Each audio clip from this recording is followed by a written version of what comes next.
ನಾನೇನು ಯಾವುದೋ ಈರ್ಷೆಯಿಂದ ಇಲ್ಲ ಏನಪ್ಪ ಅವರು ಸರ್ಕಾರ ಮಾಡ್ತಾವ್ರೆ ಅಂತೇಳಿ ಈರ್ಷೆಯಿಂದ ಈ ಮಾತು ಹೇಳ್ತಿಲ್ಲ. ಪಾಪ ನೆನ್ನೆ ಮಾಧ್ಯಮದ ಸ್ನೇಹಿತರು ನೀವು ಕೇಳ್ತಾ ಇದ್ದೀರಿ, ಬ್ರೇಕ್ಫಾಸ್ಟ್ ಮೀಟಿಂಗ್ ಆದಮೇಲೆ ಯಾರೋ ಮಾಧ್ಯಮದ ಸ್ನೇಹಿತರು ಕೇಳಿದ್ರು, ಸರ್ ನೀವು ಕೊಟ್ಟ ಮಾತೇನಾಯಿತು ಅಂದರು.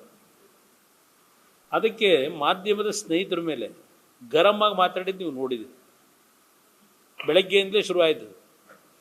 ಅವನು ಮಾತು ಕೊಟ್ಟವನು ಅವರ ವಾಯ್ಸ್ ಇದೆ. ಮತ್ತು ಇವ್ರು ಮಾತು ಕೊಡದೆ ಇದು ಯಾತಕ್ಕೆ ಈ ಮುಖ್ಯಮಂತ್ರಿ ಕುರ್ಚಿ ಬಗ್ಗೆ 2 ವರ್ಷದ ಪ್ರಾಮುಖ್ಯತೆ ಯಾರು ಕೊಟ್ಟಿರೋರು? ವಿರೋಧ ಪಕ್ಷಗಳು ಕೊಟ್ಟದ್ವಾ? ನೀವುಗಳು ಮಾಡ್ಕೊಂಡಿರೋದು ಇದು. ಇಲ್ಲ ನಾಡಿನ ಜನ 2.5 ವರ್ಷ ಅಂತ ಮಾತಾಡಿಲ್ಲ. ಇವತ್ತು ಆ ರೈತರು ಹೊನ್ನಾಳಿಲೂ ನಾನು ಪತ್ರಿಕೆಯಲ್ಲಿ ಗಮನಿಸಿದೆ, ಗದಗ್ನಲ್ಲಿ ಗಮನಿಸಿದ್ದೀನಿ. ಯಾವೊಂದು ಮೆಕ್ಕೆಜೋಳ ಬೆಳೆದಿರ್ತಕ್ಕಂಥ ರೈತರು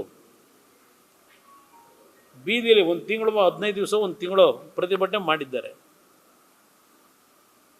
ಮುಖ್ಯಮಂತ್ರಿಗಳು ಹೇಳಿದ್ರು MSP ದರದಲ್ಲಿ ಕೇಂದ್ರ ಸರ್ಕಾರ ಖರೀದಿ ಮಾಡಬೇಕು ಅಂತ. MSP ದರ ಈಗಾಗಲೇ ನಿಗದಿ ಆಗಿದೆ. ಕೇಂದ್ರ ಸರ್ಕಾರ 2,400 ಕೋಟಿ ಅಲ್ಲ 2,400 ರೂಪಾಯಿನ ಕ್ವಿಂಟಾಲ್ಗೆ ಘೋಷಣೆ ಮಾಡಿದ್ದಾರೆ. ಈಗ 2,400 ರೂಪಾಯಿನ ಘೋಷಣೆ ಏನು ಮಾಡಿದ್ದಾರೆ? ಬಹುಶಃ ಈಗ ಮಾರ್ಕೆಟ್ನಲ್ಲಿ 1,500 1,400ಕ್ಕೂ ಮಧ್ಯವರ್ತಿಗಳು ಖರೀದಿ ಮಾಡೋಕ್ಕೆ ಹೊರಟಿದ್ದಾರೆ.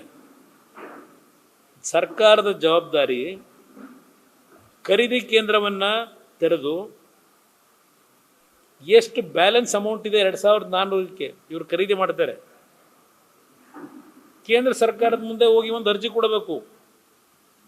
ಈ 2,400 ರೂಪಾಯಿಗೆ ನಾವು ಇಷ್ಟು ರಾಜ್ಯ ಸರ್ಕಾರ ಬೆಂಬಲ ಬೆಲೆ ಕೊಟ್ಟಿದ್ದೀವಿ, ಅದಕ್ಕೆ ನೀವು ಮ್ಯಾಚಿಂಗ್ ಗ್ರಾಂಟ್ ಕೊಡಿ ಅಂತ ಕೇಳಬೇಕು ಇವರು.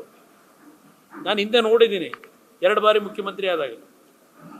ನಾನು ಎಂದೂ ಸಹ 2 ಬಾರಿ ಮುಖ್ಯಮಂತ್ರಿ ಇದ್ದಾಗಲೂ BJPಯವ್ರ ಜೊತೆ ಸರ್ಕಾರ ಮಾಡಿದಾಗ ಕೇಂದ್ರದಲ್ಲಿ ಕಾಂಗ್ರೆಸ್ ಸರ್ಕಾರ, UPA ಸರ್ಕಾರ, ಕಾಂಗ್ರೆಸ್ ಜೊತೆ ಸರ್ಕಾರ ಮಾಡಿದಾಗ BJP ಸರ್ಕಾರ. ನಾನು ಯಾವುದೇ ವಿಷಯದಲ್ಲೂ ಕೇಂದ್ರ ಸರ್ಕಾರದ ಮುಂದೆ ನಮಗೆ ಅನ್ಯಾಯ ಮಾಡ್ತಾ ಇದ್ದೀರಿ, ನೀವು ದುಡ್ಡು ಕೊಡೋದನ್ನು ಕಟ್ ಮಾಡಿದ್ದೀರಿ, ಕೊಡಿ ನಮಗೆ ಅಂತೇಳಿ ಇಂಥ ಕಾರ್ಯಕ್ರಮ ಮಾಡಬೇಕು, ನಾನು ಕೊಡಿ ಅಂತ ಎಂದೂ ಸಹ ಅವ್ರ ಮುಂದೆ ಕೈ ಒಡ್ಲಿಲ್ಲ. 2018ರಲ್ಲಿ ನಿಮಗೆಲ್ಲ ಗೊತ್ತಿದೆ ಯಾವ ಮಟ್ಟದ ಮಳೆ ಅನಾಹುತಗಳಾಯಿತು. ಆ ಸಂದರ್ಭದಲ್ಲಿ ನಾನು ಕೇಂದ್ರ ಸರ್ಕಾರದ ನೆರವನ್ನು ನಿರೀಕ್ಷೆ ಮಾಡೋದಕ್ಕಿಂತ ಹೆಚ್ಚಾಗಿ ಕೊಡಗು ಜಿಲ್ಲೆಯಲ್ಲಿ 1,000 ಮನೆ 10 ಲಕ್ಷ ರೂಪಾಯಿ ವೆಚ್ಚದ ಮನೆಗಳು ಕಟ್ಕೊಟ್ಟಿದ್ದೀವಿ. ಇವತ್ತು ಕಣ್ಣು ಕಾಣ್ತಾ ಇದೆ. 1 ಲಕ್ಷ ರೂಪಾಯಿ ಅಡ್ವಾನ್ಸ್ ಕೊಟ್ಟ ಮನೆಗಳು ಕಂಡವರಿಗೆ, ಮನೆ ಕಟ್ಕೊಟ್ಟು ಅವ್ರು ವಾಸಕ್ಕೆ ಹೋಗೋವರಿಗೆ ತಿಂಗಳಿಗೆ 10,000 ಬಾಡಿಗೆ ಕೊಟ್ಟಿದ್ದೀವಿ. ಸರ್ಕಾರದ ರೆಕಾರ್ಡಲ್ಲಿ ಇದೆ ಇದರಲ್ಲಿ. ಈಗ ಪ್ರತಿಯೊಂದಕ್ಕೂ ನೀವು ಕೇಂದ್ರ ಸರ್ಕಾರ ಅವ್ರು ಕೊಡಬೇಕು. ಏನೋ ಮೆಥನಾಲ್ನ ನಮಗೆ ಅಲಾಟ್ಮೆಂಟ್ ಮಾಡೋದು ಕಡಿಮೆ ಮಾಡಿದ್ದಾರೆ. ಕಬ್ಬು ಬೆಳೆಗಾರರಿಗೆ ಕೇಂದ್ರ ಸರ್ಕಾರ ನಿಗದಿ ಮಾಡಬೇಕು. ಹೌದು, FRP ದರ ಅವ್ರು ನಿಗದಿ ಮಾಡಿದ್ದಾರೆ, 3,500 ಅಂತ ನಿಗದಿ ಮಾಡಿದ್ದಾರೆ.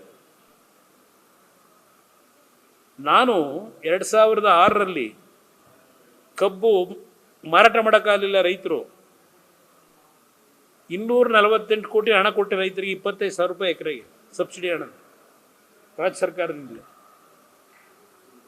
ಸಾಲ ಮನ್ನಾ ಮಾಡೋದು. ಈಗ ತುಂಗಭದ್ರಾ ಡ್ಯಾಮ್ ಹೋದರೆ ಅಲ್ಲಿ ಆ ಗೇಟ್ಗಳನ್ನು ಇನ್ನೂ ಸರಿಪಡಿಸಿದೆ. ಹೋದ ಸಲ ಏನಾಗಿದೆ, ಹೋದ ವರ್ಷ ನಿಮಗೆ ಗೊತ್ತಿದೆ. ಅವ್ನು ಯಾರೋ ಪಾಪ ಗೇಟ್ ಹಾಕೋದಕ್ಕೆ ಬಂದ, ಕೆಲಸ ತಗೊಂಡ, ಇವತ್ತುವರೆಗೂ 1 ರೂಪಾಯಿ ಕೊಡಲಿಲ್ಲ. 12 ಕೋಟಿ ಪೆಂಡಿಂಗ್ ಇಟ್ಟವ್ರೆ. ಅವನಿಗ 32-33 ಗೇಟ್ನ ಹಾಕೋದಕ್ಕೆ ಹಿಂದೆ ಮುಂದೆ ನೋಡ್ತಾವನೆ. ಅಲ್ಲಿ ರೈತರು 2ನೇ ಬೆಳೆ ಬೆಳೆಯೋಕ್ಕಾಗಿಲ್ಲ, 1ನೇ ಬೆಳೆ ವಾಶೌಟ್ ಆಗಿದೆ. ಈಗ 2ನೇ ಬೆಳೆಗೆ ನೀರು ಕೊಡಲ್ಲ ಅಂತಾರೆ ರಾಯಚೂರು, ಕೊಪ್ಪಳ ಆ ಭಾಗದಲ್ಲಿ. ನ್ಯೂಸ್ ಫಸ್ಟ್ ನಿರ್ಭೀತಿಯಿಂದ ನಿಮ್ಮ ಪರವಾಗಿ.